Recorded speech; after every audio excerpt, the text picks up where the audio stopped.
А перед началом этого ролика небольшая просьба к нашим зрителям подписаться на канал, поставить лайк. Ваша поддержка очень сильно помогает каналу развиваться и дает нам мотивацию каждый день выпускать ролики для вас с ответами на посягательство на нашу историю.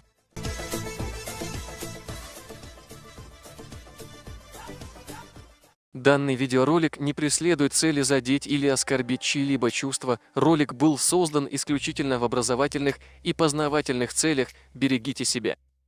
Ингуши к середине XVIII века жили в верховье Хасы и у реки Камбелеевки, что ныне в пригородном районе Республики Северная Осетия. После добровольной присяги на верноподданство царская администрация использовала их для завоевания непокоренных народов Кавказа, в том числе и обществ чеченского народа. Так за верную службу царю и принятие активного участия на стороне колонизаторов ингушам достались земли западнее Назрани, вдоль берегов Сунжи, среднего и нижнего течения Асы, вплоть до левого берега верховья Фортанги.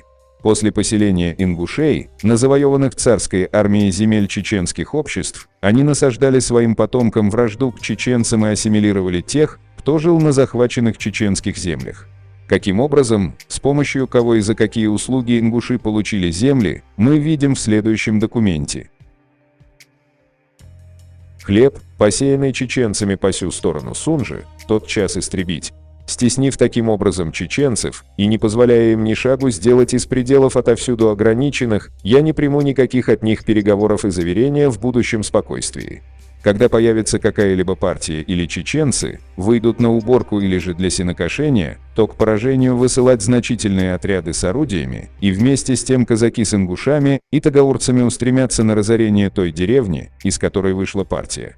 Жены, дети, скот и вещи ими захваченные будут их добычею. Словом, употреблю всю жестокость, какая только будет в моей возможности, и пока не наведу ужаса на чеченцев от первого до последнего, пока не истреблю зверской их свободы и независимости, до того времени не возвращу войск с Сунжи. Но и тогда, по испрошению воли вашего высочества, оставлю наонные укрепления, чтобы всегда содержать народ сей в крайней обузданности. Иван Петрович Дельпоце, генерал-майор, командующий войсками на Кавказской линии, 1814 год. Из рапорта главнокомандующему на Кавказе, Ртищеву от 11 марта 1816 года, номер 129, Георгиевск. Акты, собранные Кавказской археографической комиссией. Том 5, Тифлис, 1873 год, страница 875. Предоставляю вашему вниманию карту Северо-Западного Кавказа времен Ермолова 1816 по 1826 годы. И как мы видим, Чечня находится за рекой Сунжи.